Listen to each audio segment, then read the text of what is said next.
Let's grab a light to medium loop band for this particular exercise. And we are going to begin with the band around just the forearm towards the wrist.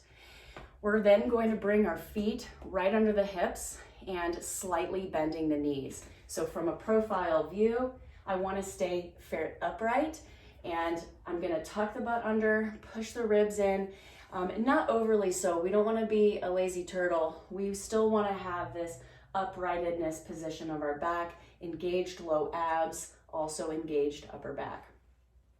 When I get started, I'm going to focus on keeping my elbows under the wrists as I'm pressing. It's going to be important you do this nice and slow because I'm trying to control the fact that my elbows want to go out that way and I don't want to let them do it. This is going to be difficult because the other thing you're focusing on is not letting your back bend. So from a profile view, your butt is tucked under, your ribs are pushed in, and you want to maintain that position the entire time, which means that you're going to have to move slow so that you can feel whether or not your body bends and gets out of that good position that we want you to be in.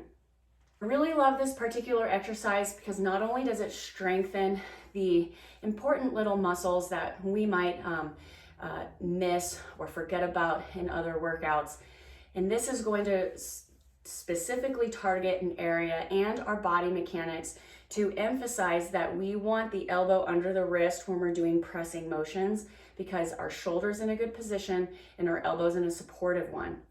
If your elbow flares out when you're doing work, it's all about the shoulder. We want to maintain this anatomical position and this external rotation when we're doing things because it's healthy.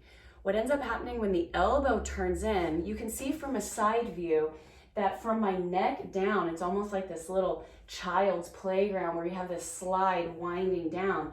It's no longer in a strong structure like this. We're now here.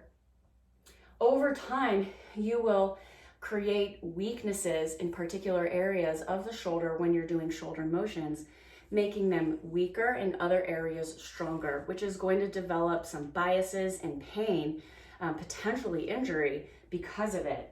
So generally what people will do is mobilize the back area to give access to a good position, but then strengthening this area to help it stay. You don't have to think about it all day long, but strengthening those muscles will help pull them back and make them be more consistently in a good position. So I really love this banded work because what's happening is it's training you what is the good position if you're really stopping to think about it. So enjoy this one. Make sure that you're going very slow and that you're feeling the burn.